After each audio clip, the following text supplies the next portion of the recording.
بسم الله الرحمن الرحيم. الرحمن علم القرآن خلق الإنسان علمه البيان.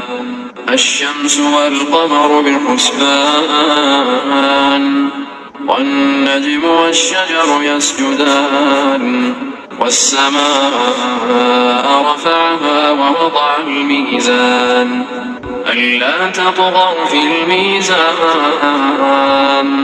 وأقيموا الوزن بالقسط ولا تخسروا الميزان.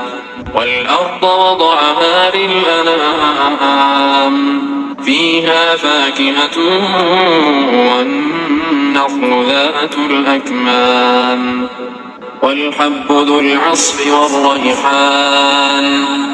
فبأي آلاء ربكما تكذبان؟